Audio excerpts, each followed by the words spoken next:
Olá, sou a professora Cleane e vou lecionar a disciplina de História para o 7º ano do Colégio Emaús. 7º ano, nessa aula eu vou iniciar com a correção das atividades que eu deixei na aula anterior, tá bem? Lembrando que na aula anterior nós estudamos sobre a distribuição da população nos séculos XVI, XVII e XVIII no Brasil colônia, associada, relacionada ao dinamismo das atividades econômicas também. Vamos lá, então, número 1. Ao analisar o mapa Povoamento da América Portuguesa, século XVI, da página 240, explique como era a distribuição das vilas e cidades. Este mapa que está pedindo para analisar, tá bem? Povoamento da América Portuguesa, século XVI. Observem como que era a distribuição das vilas e cidades. Elas estavam concentradas, ao longo do litoral, desde Rio Grande do Norte, até a região sul, até a região sudeste, gente? Ainda os portugueses não tinham expandido seus domínios pelo território que pertencia à coroa portuguesa. Então, as cidades e as vilas estavam concentradas na costa da América Portuguesa, especialmente por causa do estabelecimento das capitanias hereditárias e também por conta da economia canavieira. Número 2. De que maneira podemos relacionar as atividades econômicas e a distribuição da população ao longo dos séculos XVI, XVII e XVIII? Bom, as atividades econômicas elas foram importantes no processo de ocupação do território que hoje corresponde ao Brasil, No século XVI, a economia canavieira na região nordeste, mais próximo da faixa litorânea. No século XVII, além da economia canavieira, a pecuária foi importante para a ocupação do interior do Nordeste. A gente não pode esquecer, pessoal, que no século XVII também a região norte já estava sendo ocupada. No século XVIII, a descoberta do ouro nas minas, provocando grande migração e o crescimento populacional das regiões centro-oeste e também da região sudeste. Número 3. Por que durante o século XVIII, com a atividade mineradora, houve maior integração interna? Integração territorial, tá bem? 7º ano. Porque a população da região das minas precisava de alimentos, animais de carga, couro e toda a variedade de objetos para a sua sobrevivência que não eram produzidos no local. Muitos desses artigos eram vendidos por tropeiros que vinham do sul. Então, desta maneira, várias regiões do Brasil colonial se integraram à região das minas por meio da venda de produtos, Artigos que eram necessários na região das minas e que não eram produzidos ali. Número 4. De acordo com a tabela Dados Demográficos da População Indígena no Brasil, séculos XV a século XIX, da página 241, o que pode-se concluir a respeito da população indígena? Bom, o que a gente pode concluir é o que todos nós já sabemos, que ao longo dos séculos a população indígena ela foi drasticamente sendo reduzida, por diversos motivos, perda de seus territórios, conflitos violentos, com europeus, tanto portugueses quanto franceses, holandeses, conflito entre as próprias tribos indígenas, e também por conta das doenças que foram trazidas pelos europeus e os indígenas não tinham imunidade em relação a essas doenças. Então, um grande número de indígenas foram exterminados, nós podemos dizer assim, por conta dessa ocupação portuguesa no território que hoje pertence ao Brasil. Finalizamos, então, a correção, 7º ano. Nós vamos continuar com o conteúdo a partir do livro de vocês. Vamos entender um pouquinho sobre as transformações sociais e culturais que aconteceram durante o período do Brasil colônia, a partir da descoberta do ouro na região das minas. A atividade mineradora fez os centros urbanos ganhar importância a partir do século XVIII. Percebam aqui que já há uma grande mudança, Se anteriormente os centros populacionais eles estavam localizados nas áreas rurais, no entorno dos engenhos, com a atividade mineradora, as cidades elas vão ganhar mais importância. Na sociedade, assim como na sociedade açucareira, existia um pequeno grupo rico que dominava, que detinha toda a riqueza. Na sociedade mineradora não vai ser diferente. Nós vamos ter um reduzido número de homens ricos e uma grande população escravizada. Nós vamos ter, diferente do que tinha na sociedade canavieira, nós vamos ter uma camada intermediária muito mais diversificada, né? Na região das minas nós vamos encontrar também uma população livre e produtiva, né? Que era aquela população especializada, funcionários públicos, profissionais liberais, né? Comerciantes, intelectuais e clérigos. Neste período também, sétimo ano, com a atividade minerária, vai surgir a classe intelectualizada no Brasil, né? Muitos filhos de colonos enriquecidos, eles vão estudar em outros países, estudar na Europa, né? Na Inglaterra, em Portugal. Então, eles vão formar essa classe de intelectuais. O deslocamento também de pessoas para a região da mineração causou o aparecimento de uma população marginalizada, né? Aquela população que não tinha meios para a sua subsistência e que dependia muitas vezes de grandes proprietários da região. Nós temos também aquela população que correspondia aos negros alforriados, que eram os ex-escravos, né? Que conseguiam a sua independência, conseguiam a sua liberdade por meios próprios, ou por troca de pagamentos, ou como recompensa por seus trabalhos. Nessa imagem aqui nós temos os tropeiros, detalhe de tropeiros, né, gravura de Jean-Baptiste Debré, de 1823. Lembrando que os tropeiros, pessoal, foram extremamente importantes para promover a integração do território e até para levar informação aos locais mais longínquos, né? A atuação das irmandades. Nos primeiros anos da atividade mineradora, as ordens religiosas foram proibidas de se estabelecer na região das minas.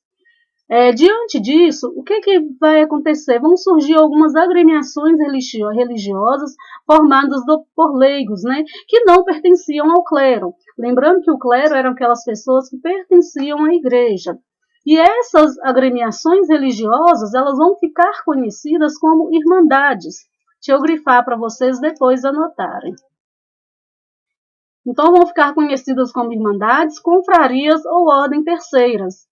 Eram organizações religiosas e também profissionais que prestavam assistência aos seus membros, tá bem?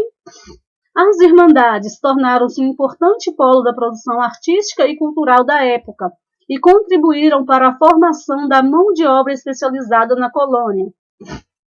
Financiaram, inclusive, obras arquitetônicas, esculturas e pinturas.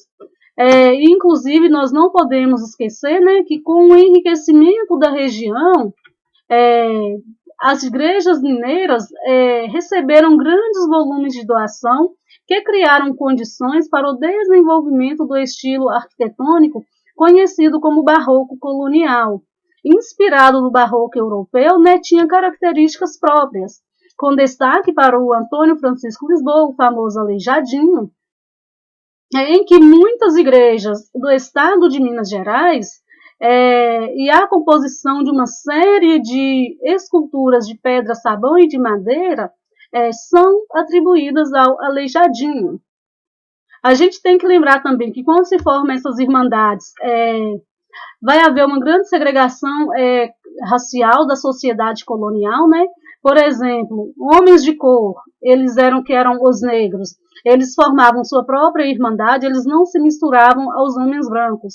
E, inclusive, neste período, foi formada uma importante irmandade, a Irmandade de Nossa Senhora do Rosário, né, que era a Irmandade dos Homens de Cor. Exploração e administração mineradora.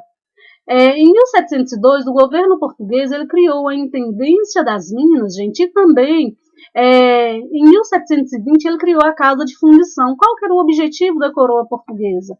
Era controlar a extração do ouro e adquirir maior riqueza. Nessa imagem aqui a gente observa um número grande de escravizados trabalhando e sendo vigiados.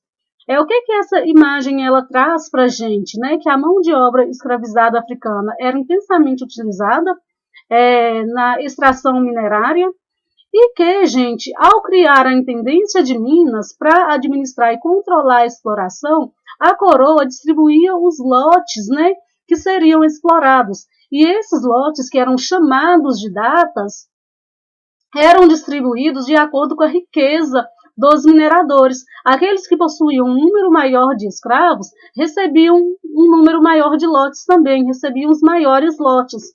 Quem não possuísse a mão de obra escravizada, gente, poderia trabalhar como faiscador. O que quer dizer isso? Após as datas serem lavradas, né, pelos mineradores, este pessoal que não tinha a mão de obra escravizada poderia posteriormente revolver essas propriedades que já foram exploradas e tentar encontrar algum resquício de ouro. Todos os mineradores deveriam entregar à intendência a quinta parte do ouro encontrado, imposto que ficou conhecido como o quinto. Diante do imposto, né, colocado pela coroa portuguesa, vai haver muito contrabando do ouro, muito contrabando de diamante também. O ouro ele era transportado escondido em botas, em roupas, unhas e até no interior de santos de madeira, né? Os santos ocos, né? Que cabia muito ouro. Daí também a expressão santo do pau oco. Porque o santo ele estava todo oco por dentro, preenchido por ouro. Então, para evitar essa sonegação, gente, o que a coroa portuguesa fez? Ela proibiu a livre circulação de ouro em pó ou em pepitas, né, na colônia, e criou a Casa de Fundição em 1720. Para que era a Casa de Fundição? Todo o ouro encontrado deveria ser enviado para as casas de fundição, onde ele era transformado em barras. E aí sim a coroa portuguesa poderia retirar o seu quinto. Em 1750, o governo português ele definiu, gente, a cobrança de 100 arrobas, aproximadamente de 1.500 quilos de ouro por ano. Ou seja, aumentou a cobrança de imposto. E caso este total não fosse alcançado, era declarada a derrama, né? O que era a derrama? Soldados portugueses, eles invadiam as residências e pegavam tudo que fosse valioso para poder completar as 100 arrobas, que foi determinada pelo governo português. Só que em um determinado momento, pessoal, a extração do ouro ela vai entrar em declínio por conta das técnicas rudimentares, né? E também porque o ouro ali mais superficial ele vai acabar.